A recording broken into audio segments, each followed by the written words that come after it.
शीतला माता की पूजन होती है ठंडे समय में, शीतल समय में। शीतला माता ने ये नहीं किया कि रोटी बना के उठो और थाली लेके लाइन में लग जाओ। तुम देखना शीतला माता की पूजन करने लोग जाते ना शीतला सप्तमी शीतला अष्टमी पे, बस 11 बजे तक तो रोटी बनाती रहेगी, सामान बनाती रहेगी। 1-1.5 घंटा में ठंडा हुआ, 12:30 बजे उठ के सीधे लाइन में लग जाएगी, जल्दी से पूजन करके सो जाऊंगी, काम खत्म। शीतला माता ने भी सोच लिया बस तूने मुझे बेवकूफ बनाया, अब रुक जा तू।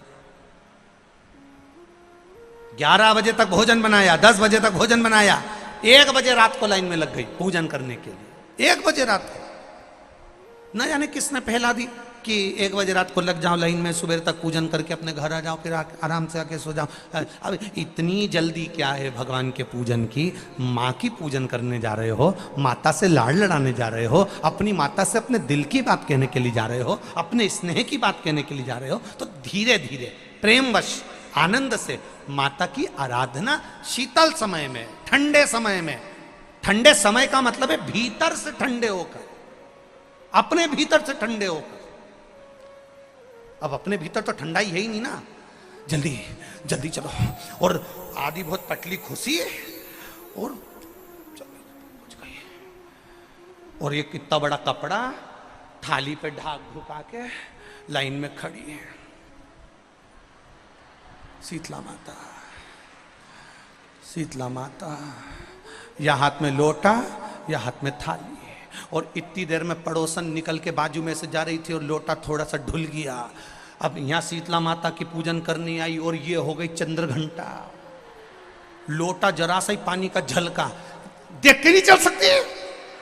ठंडा भोजन हाथ में, लोटा ठंडा पानी का, और अंदर अग्नि। शीतला माता भी कह रही इसको अजान दो पहले, इसको क्या मतलब? भीतर से शीतल हुई है, भीतर से ठंडे हुई है चित्त वृत्ति मन। जब भीतर से शीतल होगा, ठंडा होगा, तो मेरी शीतला माता, तुमने पूजन करा ना करा, मेरी शीतला माता प्रसन्न हो जाएगी। बस भीतर से शीतल होइए, ठंडे होइए भीतर से। नेत्र के अश्रु से रुद्राक्ष की उत्पत्ति हुई, जानते हो सब लोग? बोलो तो जम के बोलो, जानते हो ना? फिर भगवान शंकर के नेत्र अश्रु से अंधकासुर की उत्पत्ति हुई, जानते हो सब लोग? बोलो जम के बोलो, ठीक है। तीसरा, भगवान शंकर के क्रोध नेत्र अग्नि की ज्वाला से, उनके अश्रु से ज्वारासुर की उत्पत्ति हुई। ज्वारासुर, जिसको एक असुर का भी नाम दिया जाता है। ये जो बुखार आता है ना, ज्वर आता है, जो बुखार आता है, इसको भी असुर के गिनती में लिया गया, ज्वारासुर। और इस ज्वारासुर को शांत करने के लिए माता शीतला को प्रकट किया गया। और आप गुरुग्राम वासियों के लिए तो बड़ा सौभाग्य का विषय है कि मां शीतला आपके गुरुग्राम में आशीर्वाद देने के लिए सदा विराजमान रहती है। बोल शीतला माता की, शीतला माता की। मां इस गुरुग्राम में माता शीतला अपने भक्तों के आशीर्वाद देने के लिए सदा विराजमान थी है। ज्वारासुर को शांत करने के लिए मां शीतला को प्रकट होना पड़ा था। का जो पूजन का विधान है, उस विधान में कोई गर्म चीज की महत्वता नहीं है क्या? कोई गर्म चीज की महत्वता? फिर भी दुनिया के लोग अपनी बुद्धि लगाकर माता की जब पूजन करने जाते हैं तो वहां अगरबत्ती भी जलाते हैं और दिया भी जलाते हैं। अब एक तरफ तो तुम माता को ठंडा पानी का भोग लगा रही हो, एक तरफ तो ठंडा भोजन चढ़ा रही हो, एक तरफ तो ठंडे का प्रयास कर रही हो, और ऊपर से माता को तुम दिया लगाकर, अगरबत्ती लगाकर तुम माता को सम्मुख में गर्म तत्व को प्रदान कर रही हो, और फिर आकर कहती हो कि मेरा बच्चा क्यों बीमार पड़ता है, मेरे पति को आगे बार बार ये कष्ट क्यों आता है, घर में लोग चिड़चिड़े क्यों हो जाते हैं, घर में लोग क्लेश क्यों करते हैं, आखिर कारण क्या है? तो कारण तो तुम खुद हो कि जो चीज लिखी है वो ना करते हुए दुनिया जो कर रही है तुम वो करना चाहते हो। तुम भगवान की पूजन उस विधान से नहीं करना चाहते जो विधान शास्त्रों में,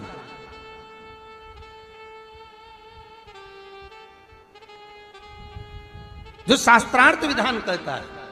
महाराज, शीतला माता की पूजन में कहीं ऐसा लिखा है कि तुम दिया लगाना, अगरबत्ती लगाना? शीतला माता की पूजन में लिखा है एक लोटा पानी लेना, उस जल में पुष्प आदि लेकर माता को ठंडा भोजन का सुंदर भाव से माता का स्नान कराकर पूजन करना, अर्चना करना, कुंकू चावल रोली मोली जो चढ़ा सकते हो, चुनरी वस्त्र आदि जो चढ़ाना हो चढ़ाओ, पर यह नहीं लिखा कि तुम दिया भी लगाना कि अगरबत्ती भी लगाना, क्योंकि गर्म तत्व वहां चाहिए माता, वो शीतल है, शीतला। और अगर तुम दिया लगा भी रहे हो, मान लो दिया अगर तुम लगा भी रहे हो तो उसके सम्मुख ना लगे, उससे दूर, बहुत दूर। लोग कथा में श्रवण करे हैं पूर्व में, हनुमान गतिमान रतिमान मतिमान वर्तिमान, ऐसे हनुमान जी के कई भाई हुए, कई भाई हनुमान जी के हुए। और हमने पहले भी कहा है, जिसकी फैक्ट्री ना चलती हो, बहुत दुकान ना चलती हो, तो हनुमान जी के पांव का थोड़ा सा सिंदूर लेकर, यदि उस सिंदूर को किसी भी फैक्ट्री या दुकान में हनुमान जी के छोटे भाई गतिमान के नाम से अगर एक बिंदी भी सिंदूर की रख दी जाती है, तो वो दुकान और फैक्ट्री भी झड़के से चलना प्रारंभ हो जाती है। गतिमान हनुमान जी के छोटे भाई, एक हनुमान जी के छोटे भाई हैं मतिमान। जब व्यक्ति डिप्रेशन में जाता है, एकाग्र चित्त नहीं रह पाता है, पढ़ने बैठता है पर एकदम मन नहीं लग पाता है, तो मतिमान का स्मरण किया जाता है, हनुमान जी के तीसरे नंबर के भाई का, मतिमान। और कहते हैं एक दुर्वा यदि मतिमान के नाम से शंकर भगवान की शिवलिंग पर चढ़ा दी जाए और उसी दुर्वा को वापिस लेकर आया जाए, अंधेरा होने से पहले, सूर्य अस्त होने के पहले, शाम के प्रदोष के पहले यदि उस दुर्वा को उस व्यक्ति को चबा चबा कर खिला दो, तो डिप्रेस हो रहा है, डिप्रेशन में है, चिंता में है, टेंशन में है, और उसका विवेक काम नहीं कर रहा, बुद्धि स्थिर नहीं हो पा रही है, या पढ़ने में मन नहीं लग पा रहा है, तो उसको आप एक दुर्वा मतिमान, हनुमान जी के तीसरे नंबर के भाई मतिमान के नाम से अगर खिला देते हैं, तो उसकी बुद्धि केंद्रित होना प्रारंभ हो जाती है और वो डिप्रेस से हटना प्रारंभ हो जाता है, मन स्थिर होने लगता है। मतिमान।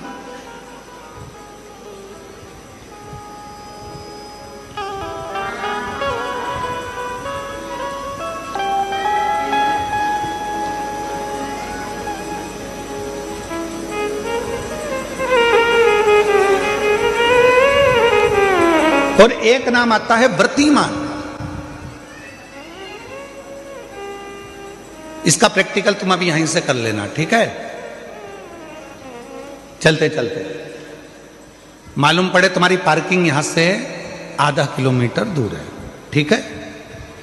अरे बोलो तो जम के, आधा किलोमीटर दूर तुम्हारी पार्किंग है और तुम्हारी उम्र लगभग बहुत हो गई, मालूम पड़े तुम थोड़े वृद्ध हो गए हो और तुम्हारा घुटना दुख रहा है, तुम्हारी कमर दुख रही है, चलते चलते बड़ी मुश्किल से तुम कथा स्थल तक पहुँचे हो। अब मन में आ रहा है कि मुझे वापस पार्किंग तक जाना है, कैसे जाऊंगी, पाँव तो दुख रहा है। तो एक काम आज चलते चलते करना कि कहीं सीवर वाला महाराज झूठ तो नहीं बोल रहा है, तो प्रैक्टिकल करके जाना। क्या करोगे?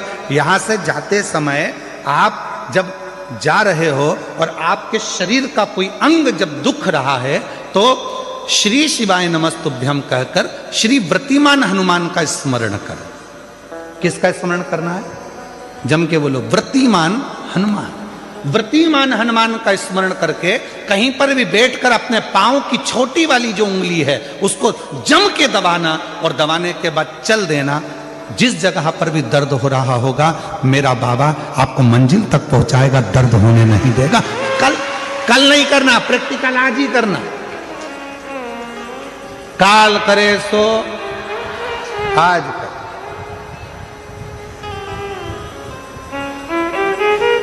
वृत्तिमान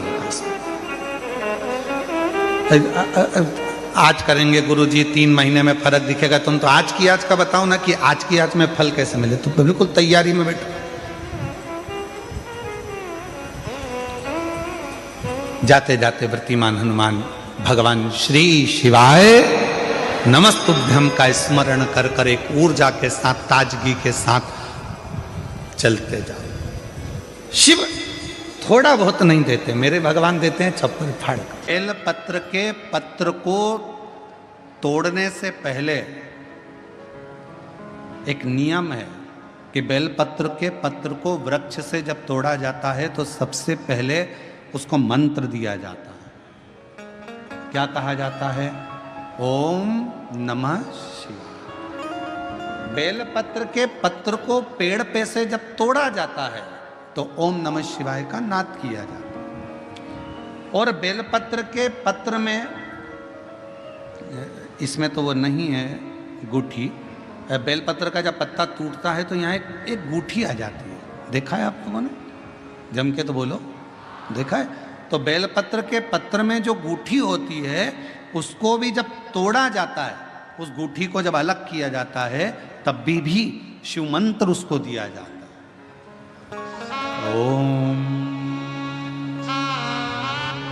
नमः शिवाय, ओम नमः शिवाय, ओम नमः शिवाय। वृक्ष पे से पत्ते को तोड़ा तो मंत्र दिया, गूठी को तोड़ा तो मंत्र दिया, और बेलपत्र के पत्ते को जब तोड़ा जाता है, मंत्र पत्ते को तोड़ने से पहले मंत्र प्रदान किया जाता है, और जब तोड़ा जाता है तो कहा जाता है, हे माँ पार्वती, हे माँ गोरा, चलो तुम्हें शिवजी ने बुलाया है मेरे कल्याण के लिए। माँ आपको शंकर जी ने याद किया है, मेरे ऊपर बहुत दुख है माँ, कल्याण करिए, चलिए मेरे दुख को समाप्त करिए, निमंत्रण दो।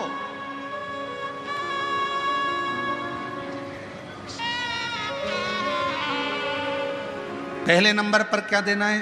बेलपत्र के पत्र को तोड़ने से पहले जम के बोलो मंत्र। दूसरे नंबर पर क्या देना है? बेलपत्र के पत्र को चलने का, जम के बोलो निमंत्रण।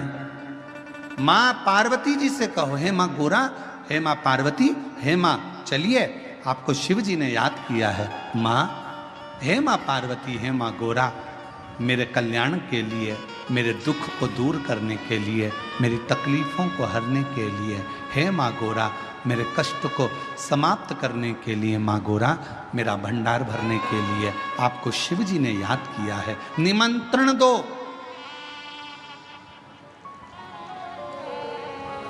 लेकर आए, फिर गूठी तोड़ी, फिर मंत्र दिया, ओम नमः शिवाय, नमः शिवाय, नमः शिवाय। अब गुरुजी ने पूछा कि तुमने मंत्र दिया? नहीं। तुमने निमंत्रण दिया? नहीं। तो फिर तुम्हें क्या हक है कि बेलपत्र का पत्र तोड़ो? शिव महापुराण की कथा तो कितनी बड़ी बात कहती है, बेल पत्र के पत्र को सीधे पेड़ में से तोड़ कर लेकर आना चाहिए। बेलपत्र की डंडी, कई माताओं की, कई भाइयों की आदत होती है, बड़ी सी डंडी होती है, उसको वहां से काट लिया, तोड़ लिया, पूरी की पूरी डंडी तोड़ कर लिया है, फिर घर पर आकर उसमें से पत्तियां तोड़ ली, जो डंडी थी उसको पटक दिया। ना ना ना, ये गलत है, ये गलत है। वृक्ष से पत्तों को निमंत्रण देकर फिर तोड़ा जाता है, और फिर लेकर आकर डूठी तोड़ते समय भी शिव मंत्र को दिया जाता है। कुछ नियम है, बेलपत्र के भी उसको धारण करना चाहिए, कुछ नहीं। जैसे डॉक्टर की गोली खाने के भी नियम होते हैं। डॉक्टर साहब लिखते हैं कि सुबह ये गोली लेना, शाम को ये लेना, ये भोजन के पहले लेना, ये भोजन के बाद लेना, और सुनो इसको गर्म दूध से ले लेना, इसको पानी से ले लेना। अब मालूम पड़े तुमने सोचा कि मैं एक काम करती हूँ, कहाँ मेरा टाइम बर्बाद करूँगी, सुबह लो, शाम को लो, दोपहर में लो, तो तुमने सारी गोली एक साथ खा गई। और फिर डॉक्टर के पास गई, डॉक्टर साहब मेरे को तो आराम ही नहीं लग रहा, मैंने 3 बार 15 दिन से गोली खा रही हूँ, 10 दिन से गोली खा रही हूँ। डॉक्टर साहब ने पूछा गोली खा रही हो तो क्या तुमने नियम धारण करा? हाँ, क्या क्या नियम धारण करा? सुबह की गोली सुबह खाई, भूखे पेट की भूखे पेट खाई, भोजन के बाद की भोजन के बाद खाई? नहीं नहीं नहीं, मेरे पास समय नहीं रहता, इसलिए सारी की सारी एक साथ खा गई। डॉक्टर ने कहा इसीलिए तो दवाई असर नहीं कर रही है। दवाई खाने का भी तरीका होता है। आवाज सेट नहीं है भाई। दवाई खाने का भी तरीका होता है। दवाई को खाने का भी एक तरीका है। उस दवाई को खाओगे, आनंद पाओगे, स्वस्थ हो जाओगे, रोग मुक्त हो जाएगा। तो दवाई के खाने का भी तरीका है। उसी तरह गुरु कह रहे हैं, संत ने कहा कि तुमने गलती करी, तुमने करी। पहले मंत्र दो, फिर से बोलो, पहले मंत्र, फिर निमंत्रण, फिर दूठी तोड़ते समय फिर मंत्र, फिर ओम